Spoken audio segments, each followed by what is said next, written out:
Bonjour à tous et bienvenue sur votre nouveau podcast Born to Hustle. Il est spécialement dédié aux mamans managers, aux momagers, aux mompreneurs, mompreneuses. Je ne sais pas quel est le terme que vous utilisez le plus, mais voilà le concept.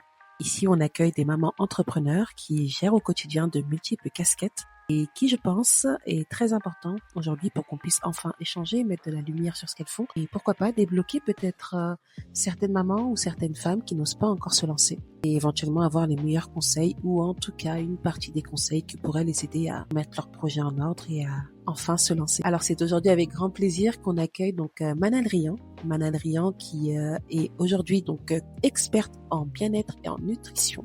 Sa marque s'appelle donc Coaching by Manal. Bonjour Manal, bienvenue parmi nous. J'espère que tu te portes bien. Bonjour Vanessa. Alors on a quelques petites questions pour toi. Manal, qui es-tu et qui se cache très clairement derrière Coaching by Manal? Merci de me donner l'opportunité aujourd'hui de m'exprimer et de parler un peu de mon travail, ma passion. Alors, je m'appelle Manal Rian, j'ai 41 ans, je suis maman de 2 enfants. J'habite Congo-Pointe-Noire depuis 20 ans. Je suis une femme, une maman, j'aime faire du sport, je m'exprime avec mon sport. J'aime la vie saine et j'aime aider les autres à se sentir bien. J'aime évoluer, apprendre et me challenger tous les jours. Super, merci beaucoup pour cette intro. Alors, dis-nous un peu, Manal, qu'est-ce qui t'a amené finalement à choisir ce chemin du coaching, de la nutrition et du bien-être? C'est quand même un domaine assez vaste, assez où il faut quand même certaines accréditations. Je sais que tu es une coach certifiée, donc qu'est-ce qui a été le déclencheur pour toi?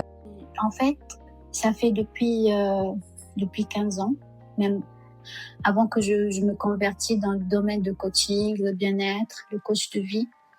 J'ai travaillé 15 ans dans les finances, la comptabilité, car c'était mon métier de base. Après, j'ai toujours aimé le sport, j'ai toujours aimé le bien-être, j'ai toujours fait attention à ce que je mange et j'avais besoin d'apprendre plus pour moi, pour ma famille et pour transmettre ça aux autres. Du coup, après en 2019, après le Covid, j'ai passé une formation et je commençais à fur et à mesure pratiquer un métier aujourd'hui que j'adorais depuis. Et c'est mon petit chemin qui m'a mené en fait aujourd'hui à être où je suis, coach en nutrition, coach de vie, coach de bien-être. Alors moi, je sais un petit peu comment tu fonctionnes, mais ce serait intéressant pour nos auditeurs de savoir un petit peu comment tu accompagnes tes coachés. Est-ce que c'est en présentiel? Est-ce que c'est à distance? Bien sûr, dans toute cette organisation, mais qu'est-ce qui te plaît finalement le plus dans cette proximité avec tes coachés?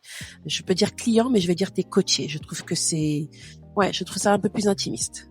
Alors mon coaching, ça se passe en présentiel et bien sûr à distance aussi. Je coach les gens ici qui sont à côté de moi, à Pointe-Noire. Je coach les gens qui sont à Brazzaville, c'est une ville qui est un peu plus loin. Et je coach les gens, en fait, j'ai coaché des gens en France, au Liban. En fait, la distance, ça me dérange pas. J'ai toujours eu un bon contact, un bon feeling avec mes coachés. Et j'aime les voir évoluer, surtout quand je les vois devant moi. Comment ils sont contents quand ils perdent du poids, quand ils ont confiance en eux. Et en fait, c'est ça. J'aime beaucoup ce contact avec eux. Mais même à distance, j'arrive à le sentir bien. Être maman et coach, c'est clair que ce sont vraiment deux vies tellement exigeantes. Alors, je ne sais pas comment tu arrives à trouver ton équilibre. Être maman et être coach, c'est deux métiers à plein temps. Être maman, je suis avec mes enfants du matin au soir. Je réponds à leurs besoins, leurs questions, les rassurer et suivre leur éducation. Et être coach aussi, c'est à peu près la même chose pour moi, car c'est un coaching au quotidien. Ça veut dire, moi, je suis avec mes coachés du matin au soir, quand ils ont besoin de moi. N'importe quelle question, en fait, je les aide à être rassurés. Et j'arrive à gérer les deux. Et j'aime bien aussi pratiquer mon métier en aidant mes enfants à montrer les bons choix, car la vie saine, elle commence, on va dire, entre guillemets, dès la naissance. Et c'est des habitudes qu'on grandit avec. Maintenant, comment je sépare mon temps, j'essaie de faire de mon mieux, de pas négliger mes enfants et pas négliger aussi mes coachés. J'essaye de trouver le temps pour les deux. On parle souvent de discipline finalement dans le sport et la nutrition. Et dis-moi, comment tu arrives à transmettre finalement cela au quotidien? Par exemple, tu vois, moi, je suis une maman entrepreneur aujourd'hui, c'est vrai, mais je peux avoir ces phases où je vais être dans le sport à fond, et après, il arrive que bon, ben, soit je tombe malade, ou sinon j'ai peut-être une mauvaise nouvelle, ou je suis simplement fatiguée, surmenée, et je suis totalement découragée. Donc discipline totalement multipliée fois zéro. Donc comment tu arrives à faire pour que finalement, ben, une femme comme moi ou un coaché ne se décourage pas? Pour avoir des bons résultats, il faut être discipliné, dans le sport comme dans la nutrition. Je fais beaucoup de sport et je mange sainement et je poste souvent mon style de vie et ma vie quotidienne. Et avec mes coachés, on avance pas par pas. Je demande pas directement qu'ils soient à 100%, ça c'est juste impossible. Pour obtenir une habitude, on a besoin de 60 jours.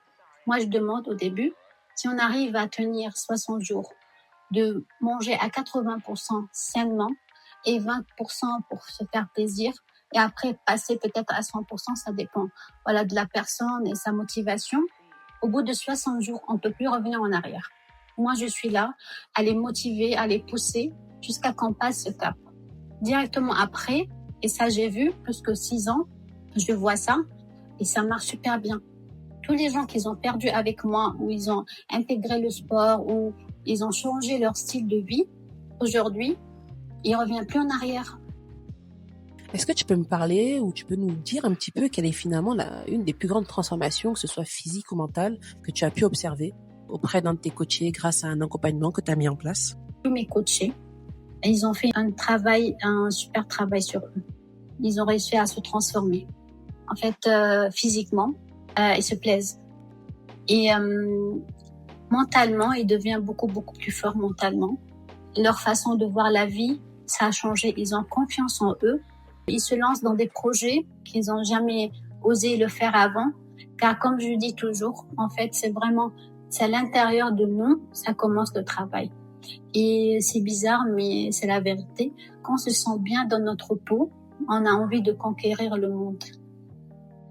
En tant que femme, en tant que mère entrepreneur aujourd'hui, est-ce que tu as rencontré des préjugés ou des résistances en lançant ton activité dans ce domaine? Là, je sais qu'aujourd'hui, tu travailles à Pointe-Noire, mais tu fais aussi des choses à distance, que ce soit en France, au Liban et autres. As-tu fait face à certains préjugés? Alors, autant qu'une femme, non, jamais. Même si, voilà, j'ai coaché des gens je commence le coaching même à 15 ans, mais il y a des enfants de 10 ans, 15 ans. Même je suis montée à 60 ans, 70 ans. Et entre hommes, femmes, et ça s'est bien passé entre nous, en fait. Et au contraire, c'est agréable. C'est agréable, pas de préjugés. Au contraire, les gens sont contents, et moi aussi, de les voir aussi heureux. Quels sont aujourd'hui tes rituels personnels en tant que femme passionnée de nutrition et bien-être que tu ne pourrais très clairement pas sacrifier? Alors, mon rituel personnel, que je loupe jamais, jamais, jamais, c'est mon sport. Mon sport le matin ou l'après-midi, n'importe quelle heure. Mais mon sport avec ma cousine, c'est la meilleure coach que j'ai connue. Elle m'a donné l'amour du sport. C'est Caspit Nati. Ah oui, je confirme, coach Nathalie, elle est juste extra, quoi. J'ai jamais vu une nana aussi déterminée de te faire autant de bien, que ce soit physiquement dans le sport, mais finalement mentalement. En fait, c'est mon partenaire. Tous mes coachés, je les conseille de partir là-bas, car voilà, c'est la base et c'est une valeur sûre. Et ma journée ne commence jamais si j'ai pas fait mon sport. Ça me donne tellement de l'énergie que j'ai envie de partager cette énergie avec tous les coachés, avec tout mon entourage. Ça me donne de l'inspiration, ça me donne d'envie de me dépasser et en fait envie de créer dans ma journée. Et si maman comme moi te dit, écoute, je n'ai pas le temps de prendre soin de moi, par quoi tu lui conseillerais éventuellement de commencer? D'abord, en fait, on a toujours l'impression qu'on n'a pas le temps, mais on en a toujours. Et parfois, on perd le temps à faire des trucs qui sont inutiles. Et moi, je dis à cette maman, comme je le dis à moi-même et à tous les mamans qui m'entourent, que j'aime, en fait, si on n'est pas bien, on peut pas donner. Si on se sent pas bien à l'intérieur de nous, on peut pas donner. Il faut faire attention à soi-même, d'abord, vraiment, pour commencer à faire attention aux autres. Et ça, c'est vraiment, vraiment très important. Du coup, on va trouver le temps. Il faut trouver le temps de faire son sport. Il faut trouver le temps, une fois par semaine, de préparer ses repas équilibrés à l'avance. Il faut trouver le temps de boire de l'eau, de faire 1 heure de marche ou 30 minutes même. Il faut commencer pas à pas. Bien sûr, on peut pas tout faire en même temps. On peut commencer par boire de l'eau. Après, on peut commencer à faire 30 minutes de marche. Après, on peut commencer à augmenter 1 heure de faire de sport bien étudié. Après, on peut passer à faire 5 jours par semaine des bons repas équilibrés. Après 6 jours, 7 jours, jusqu'à qu'à la fin, elle va tout faire. Ça devient naturel, fluide, tellement ça va lui faire du bien, ça devient un rituel. Et pour conclure, Manal, ça c'est vraiment la question que l'on pose à toutes nos managers, à toutes nos femmes entrepreneurs. Quel est ton mantra? Quel est vraiment le conseil que tu donnerais à celles et peut-être ceux, les petits curieux, qui nous écoutent aujourd'hui? Alors, mon conseil, Vanessa, pour les gens qui nous écoutent aujourd'hui, prenez soin de vous. La santé passe avant tout. Il faut trouver le temps pour faire à manger, préparer à la maison. Il faut trouver le temps de boire de l'eau. C'est très simple. Il faut trouver le temps de faire du sport. 1 heure à 30 minutes par jour. On peut le trouver. Et il faut trouver le temps à se faire du bien. Si on est en bonne santé, tous les autres problèmes, c'est rien. Merci beaucoup, merci à toi.